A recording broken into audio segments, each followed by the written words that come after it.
Headquarter. एक बार फिर रुक कर लेते हैं लाहौर का। वुकला कॉन्फ्रेंस जारी है। एतजाज अहसन इस वक्त खिताब कर रहे हैं। वो पाकिस्तान के माथे पर एक बुजुर्ग तरीन शख्स की चेहरे पर जिस तरह लकीरें पड़ जाती हैं, वो उस तरह का पाकिस्तान का आलम हुआ हर किसी हरकी के साथ। पॉलिटिकल सियासी अमूर को सियासत में रहना चाहिए, लेकिन ये जुडिशरी में भी दाखिल हो गए। जुडिशल अमूर को अदालतों में रहना चाहिए, लेकिन वो पार्लिमान में भी और इंतज़ामिया में भी दाखिल हो गए। और इसमें आप देखें कि जो हम जिस चीज़ को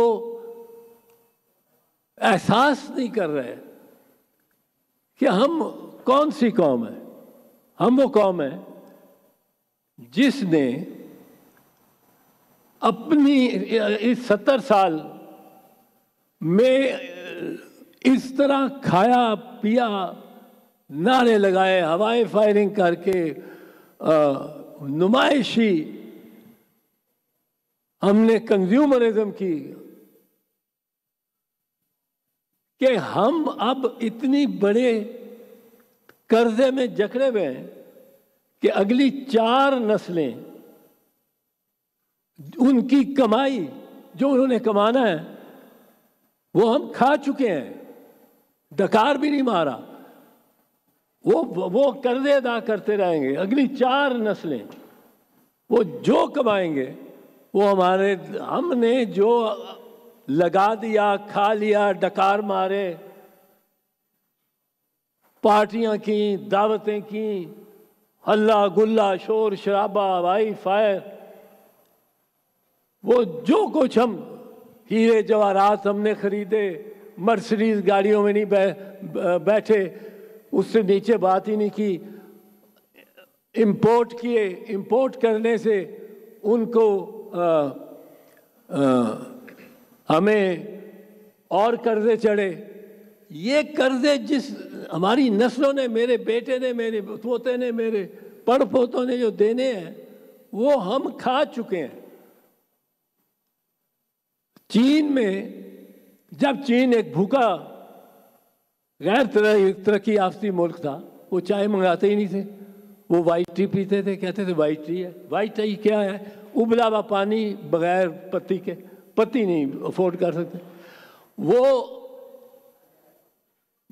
उबले हुए चावल उनकी मेन डिश हो जाती थी, वो नहीं अफोर्ड कर सकते थे। नहीं उन्होंने इस तरह खाया कि वो चरखे भी खा रहे होते, वो तिक्के भी खा रहे होते, वो और नारे लगा रहे होते और खुश होते ही, सोचते ही ना कि किसके मुंह से निवाला निकाला जा रहा है। इस सूरत हाल में जब हम देखते हैं कि हमारी बड़े बड़े इदारे एक दूसरे के साथ दस्तों गिरेबा हैं, तो हमें आज सोचना है। पहली बात मैं समझता हूं, जो मैं अर्ज करूंगा, मैं मुख्तसर मैं ख़त्म कर रहा हूं इसको। पहली बात हमें ये सोचना है कि क्या इस मुल्क में आइन की बरतरी और बालादस्ती होनी है कि नहीं होनी। यानी और कोर इशू ये है कि क्या पंजाब और खैबर पख्तूनख्वा में 90 दिन में इलेक्शन होने चाहिए कि नहीं। क्या आइन का ये तकाजा है कि नहीं है। अब हुआ क्या है कि असल इशू ये है, जब भी आप इस पे सोचेंगे कि इलेक्शन 90 डेज में होने चाहिए कि नहीं, और इसको उलझा दिया गया है कि बेंच 7 मेंबर बेंच था, 5 मेंबर बेंच था, बेंच किसने अपॉइंट करना था, फुल कोर्ट बेंच क्यों ना हुआ, फुल कोर्ट लाते, फुल कोर्ट 15 का अगर चीफ जस्टिस बंदयाल बना भी देते तो दूसरे ग्रुप ने कहना था 2 बंदे इनसे निकालो, क्योंकि वरना उनकी मेजॉरिटी नहीं बनती। 15 में मेजॉरिटी बंदयाल साहब की रहती है। वो उन्होंने दूसरों ने कहना था ये एजाजुल हसन को और नकवी साहब को निकालो, वो फिर अब 13 जब रह जाते, 13 में इनकी मेजॉरिटी हो जाती। अब 13 में जब उनकी मेजॉरिटी होती तो इस ग्रुप, पहले ग्रुप से ये आवाज़ उठती कि अगर एजाजुल हसन को और नकवी साहब को इसलिए निकाला गया है कि वो उन्होंने रेफरेंस कर दी थी और प्राइमा फेसी व्यू दे दिया था चीफ जस्टिस को लिख के कि इस पे सुओ मोटो करो, तो जिन जजेस ने, 4 जजेस ने अपनी हतमी ओपिनियन दे दी है, अतर बिन अल्लाह, मंदोखेल, मंसूर अली शाह और याया अफरीदी, उनको निकालो। अब वो निकाल दो तो चीफ जस्टिस की बरतरी हो जाती है। अब ये कहाँ रुकना है? ये डाइवर्जनरी है, ये बात डाइवर्जनरी है कि बेंच किसने बनाना है। भाई असल बात यह है, आप इलेक्शन कराओ, सारा मामला खत्म हो जाता है। आइन कहता है election not later than a date in 90 days, ये नहीं कहता कि within 90 days, but not later than 90 days. So असल इशू ये है, उसको डाइवर्ट उससे करने के लिए, डाइवर्जन के लिए मुख्तलिफ इशूज उठाए गए हैं। अब इसमें जो फैसला सुप्रीम कोर्ट का हो, मैं पहले दिन से कहता रहा हूं, ये मैं आखिरी बात अर्ज करना चाहता हूं, ये जरा इंपॉर्टेंट है। मुझे 1.5 महीना पहले मीडिया ने पूछा कि क्या सुप्रीम कोर्ट के फैसले पर अमल दरामद हो जाएगा। मैंने कहा क्यों, आपको क्यों शक है? कि जी वो फौज कहती है हम नफरी नहीं दे सकते, वो रेंजर वाला इंटीरियर मिनिस्टर कहता है हम रेंजर नहीं दे। लाहौर में वकला कॉन्फ्रेंस जारी है। सीनियर कानूनदान एतजाज़ अहसन इस वक्त खिताब कर रहे हैं। उन्होंने कहा कि हम इतने बड़े कर्जे में जकड़े हुए हैं कि अगली 4 नस्लें वो कर्ज अदा करेंगी। एतजाज़ अहसन ने कहा कि हमें सोचना है कि मुल्क में आइन की बालादस्ती है या नहीं। असल बात यह है कि 90 दिन में पंजाब और KP में इलेक्शन होने चाहिए।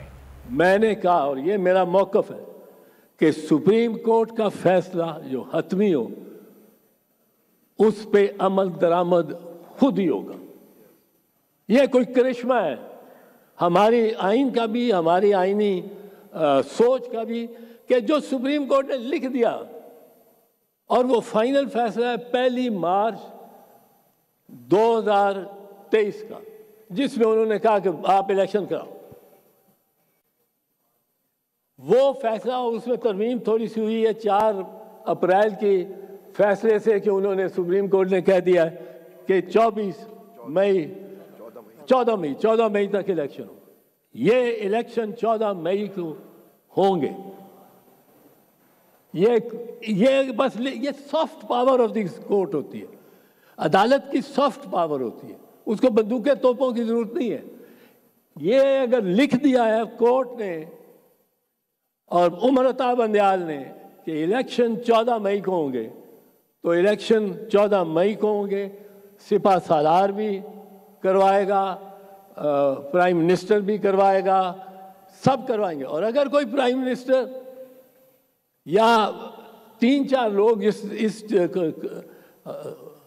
इस कोशिश में पाए गए कि इलेक्शंस ना हो और सुप्रीम कोर्ट को डिसोबे किया जाए, जैसे प्राइम मिनिस्टर ने तो कह दिया, लॉ मिनिस्टर ने तो कह दिया, इंटीरियर मिनिस्टर ने तो कह दिया, अब जिसने कह दिया कि हम नहीं मानेंगे सुप्रीम कोर्ट के वर्डिक्ट को, मैं ये समझता हूं उसको जब तलब करेगी अदालत, वो आएगा तो उससे पूछा जाएगा ये तुमने बयान दिया, आपने बयान दिया कि आप मानते ही नहीं सुप्रीम कोर्ट और इस फैसले को।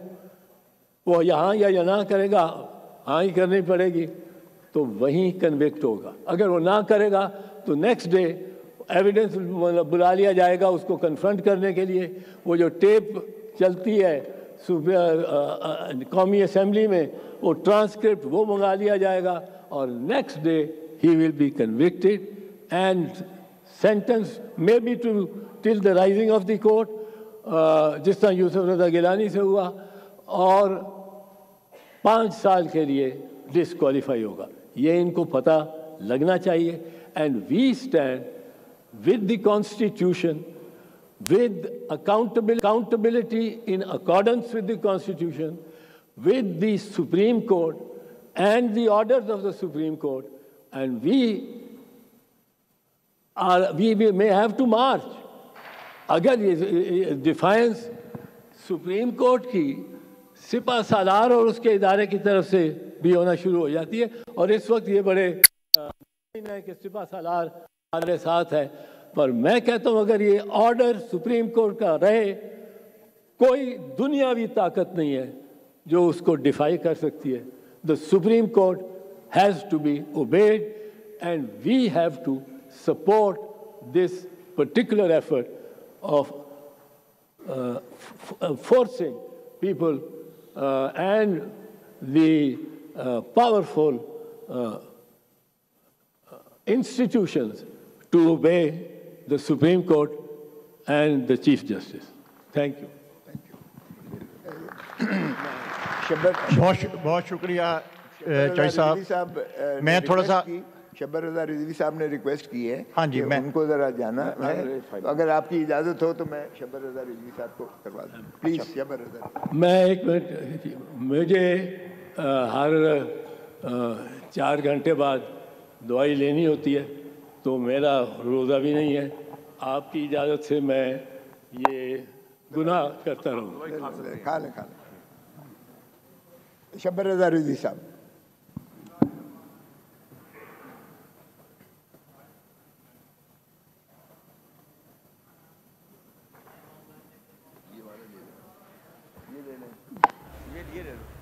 सीनियर वकला और माहिर कानून की कॉन्फ्रेंस इस वक्त लाहौर में जारी है। एतजाज़ अहसन इजहार ख्याल कर रहे थे।